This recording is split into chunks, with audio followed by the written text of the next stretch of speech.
Let us take up the concept, scope, need, and objectives of an inclusive school in this lecture. People often ask whether a school is truly inclusive. However, without a clear conceptual understanding of inclusion, the answers may remain uncertain. A common understanding is that an inclusive school is simply one that admits or accommodates students with disabilities. Therefore, if students with disabilities are not visibly present in a school, some may conclude that the school is not inclusive. This reflects a narrow understanding of inclusion. Therefore, it is important to understand the concept of inclusive education and distinguish it from related concepts. Let us see the literal meaning of the term inclusive. The adjective inclusive is derived from the verb include, which means to make someone or something part of a larger whole. In the context of education, the idea of inclusion draws attention to the possibility that some individuals or groups may otherwise be excluded. In its broadest sense, an inclusive school is one that does not exclude learners on the basis of their differences. In a layperson's view, an inclusive school is often understood as a school that accommodates children with disabilities. The presence of students with disabilities is therefore sometimes regarded as the defining characteristic of an inclusive school. However, this is only a partial understanding. Inclusion is not limited to disability. This concept has evolved over time. The development of the idea of inclusion can be understood through the following progression: exclusion, seclusion, integration, inclusion. Historically, certain children and groups were excluded from education on the basis of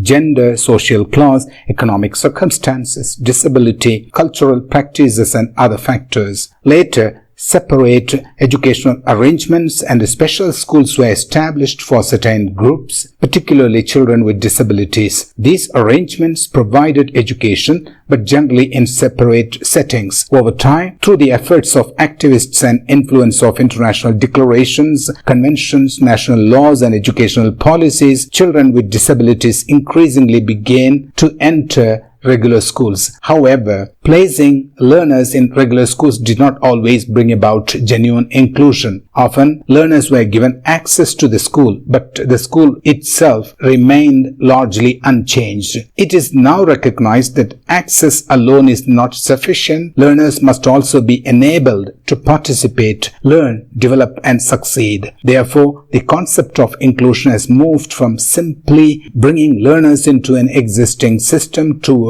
transforming the system to respond to learner diversity. An inclusive school is not merely a physical structure consisting of buildings and people. It is an institution guided by an inclusive philosophy that determines the attitudes, policies, practices, and commitment to education for all without discrimination. An inclusive school recognizes learner diversity and adheres to the principle of education for all. It also involves the participation and collaboration of various stakeholders, including teachers, special educators, parents, counselors, students, experts, government agencies, NGOs, and community organizations. Thus, an inclusive education is not merely a place where learners are physically present. It is an institution committed to removing barriers and providing appropriate support so that diverse learners can access education, participate meaningfully, learn, develop, succeed, and experience a sense of belonging. So let us define it on the basis of what we discussed so far. Inclusive education is not merely about bringing excluded learners into an existing educational system. It is about creating an educational system in which diverse learners can access education, participate meaningfully, learn, develop, succeed, and feel that they belong. UNESCO describes inclusion in education as a process of addressing and responding to the diversity of the needs of all learners by increasing participation in learning, cultures, and communities, and reducing exclusion within and from education. This definition is important because it presents inclusion as a process rather than as a one-time act of admission or placement. Inclusive education, therefore, seeks to identify and remove barriers and extends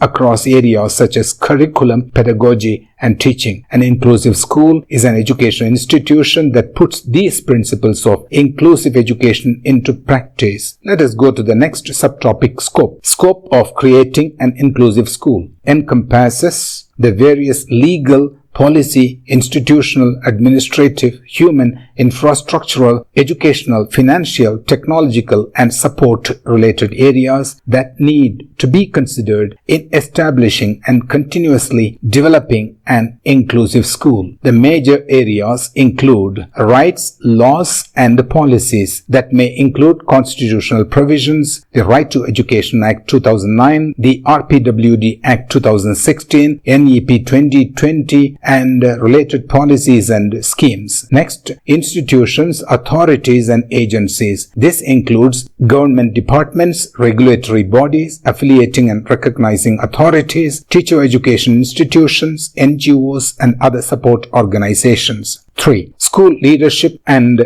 governance that includes planning, administration, institutional policies, coordination, accountability, and continuous development. 4. Learner diversity. Different abilities, disabilities, backgrounds, languages, culture, circumstances, and learning needs. Teachers and human resources include teacher education programs, recruitment, induction, continuous professional development, in-service training, and special personnel. 6. Infrastructure and accessibility includes buildings, classrooms, toilets, transport, playgrounds, and other accessible facilities. 7. Curriculum, pedagogy, and assessment includes flexible curriculum, differentiated instruction, accessible materials, assistive technology, and equitable assessment. 8. Support services and additional assistance includes special educators, counselors, therapists, rehabilitation services, assistive devices, and other forms and support. The next section, financial and educational support, includes scholarships, stipends, financial assistance, and other provisions that enable access and continuation. 10. Family, community, and partnerships. This includes parents, caregivers, community participation, and collaboration with external agencies. 11. Research, innovation, and development. This involves research, new approaches, resource development, and continuous improvement. 12. Monitoring, evaluation, and accountability. This section includes assessing whether inclusion is actually being achieved and identifying areas requiring improvement. Let us go to the next subtopic, need for creating an inclusive school. This question can be answered by answering a question. What is a need for creating an inclusive school instead of a school designed only for some learners? The answers would be education as a human right. The right to education is recognized as a human right. Article 26 of the Universal Declaration of Human Rights states that everyone has the right to education. This right has subsequently received constitutional and legal recognition in India. Therefore, creating an inclusive school is necessary. 2. International commitment to education for all. The international community progressively developed the idea that education should be available to all. This commitment is reflected in the goal of education for all and in SDG 4. SDG stands for Sustainable Development Goal, which aims to ensure inclusive and equitable quality education and lifelong learning opportunities for all. 3. International obligations concerning persons with disabilities. The United Nations Convention on the Rights of Persons with Disabilities requires state parties to ensure an inclusive education system at all levels and to ensure that persons with disabilities are not excluded from the general education system on the basis of disability. Constitutional and legal recognition in India. India gives legal force to the right to education through Article 21A of the Constitution and the Right of Children to Free and Compulsory Education Act 2009. The Rights of Persons with Disabilities Act 2016 also provides important legal provisions relating to the education of persons with disabilities and requires the appropriate government and local authorities to ensure that persons with disabilities enjoy the right to education without discrimination and on an equal basis with others. Thus, the legal and policy framework places responsibility upon the state and educational institutions to ensure that learners are not excluded from education because of disability or other barriers. Students' perspective. From the perspective of the individual learner, every person as a citizen possesses fundamental rights, including the rights to life, liberty, education, and the opportunity to pursue livelihood and employment. However, rights can be meaningfully enjoyed only when genuine opportunities and enabling conditions exist. For example, the right to education becomes meaningful only when a learner can actually access, participate in, and benefit from education. Therefore, a learner may legitimately expect public institutions to respect and facilitate the enjoyment of these rights rather than create barriers to them. From this perspective, creating an inclusive school is not merely an institutional choice. It is a means of ensuring that every learner can exercise the right to education and develop the capacities necessary for meaningful participation in personal, social, and economic life. Ultimately, from a humanistic perspective, creating an inclusive school is necessary to uphold equality, equity, dignity, and participation. Let us see the objectives of creating an inclusive school. This could be answered by answering another question, that is, what do we intend to achieve by creating an inclusive school?